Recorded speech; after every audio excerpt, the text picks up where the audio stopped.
It's an alarming trend that's happening across the country. Mail carriers are being robbed and people are having their mail stolen. The Postal Inspection Service is the investigative branch of the USPS that looks into these crimes. Frank Albergo is president of the Postal Police Officers Association. Frank, welcome to the program. Thank you. Thank you for inviting me. So there are postal inspectors and postal police officers. What's the difference and what does each one do? Well, postal inspectors are criminal investigators. Think of them as detectives in a municipal police force, and postal police officers are uniformed cops. We have more of a preventative function, at least we once did.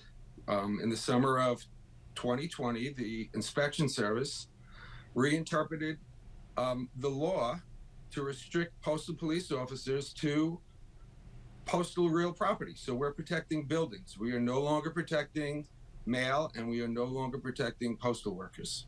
So Frank, tell us a little bit more about postal police officers. How are they trained?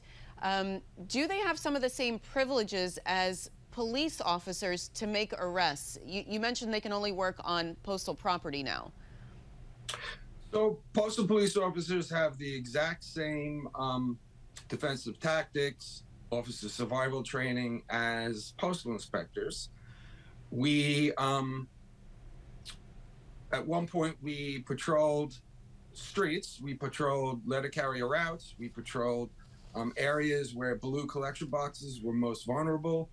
And then the Postal Service decided that that wasn't a good use of postal police officers.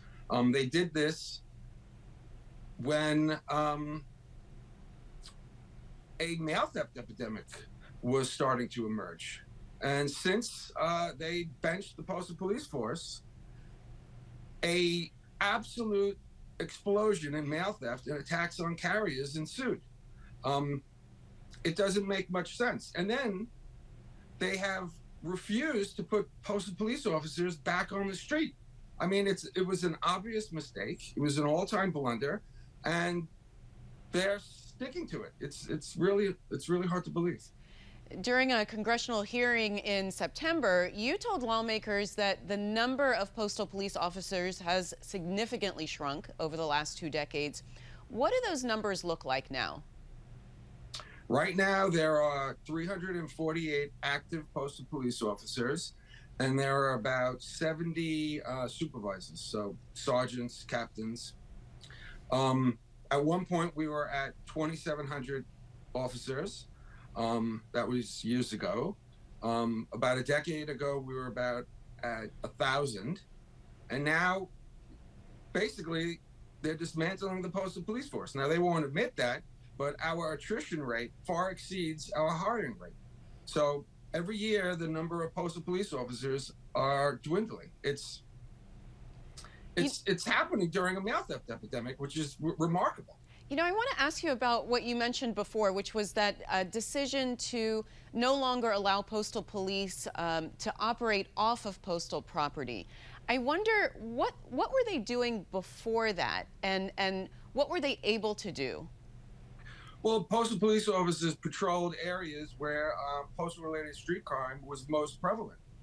We were deterring postal-related street crime. We were making arrests. We were, doing what cops do. But I guess the argument, Frank, is why isn't the local police doing that?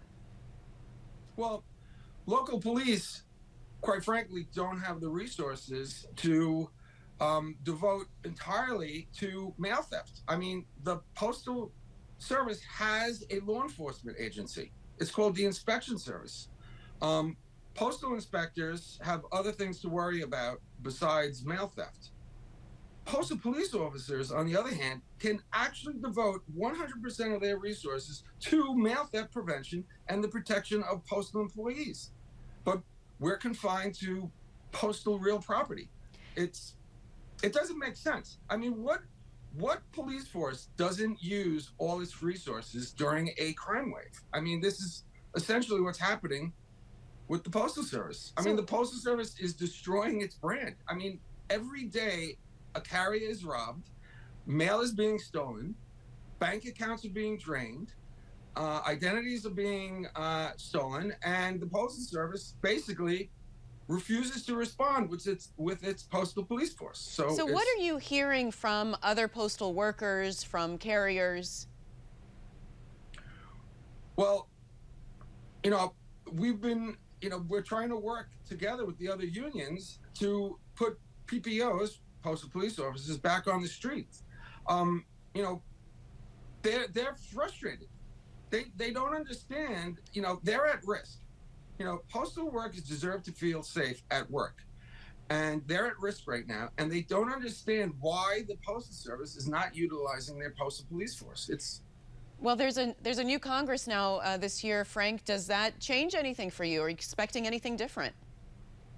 Well, I'm hoping that Congress introduces a mail theft prevention bill, which includes the restoration of Postal Police Authority, possibly appropriations for Postal Police hiring, stiffer penalties for mail theft and attacking a letter carrier, also possibly appropriations for technology. Right now, the Postal Service still uses this antiquated arrow key system.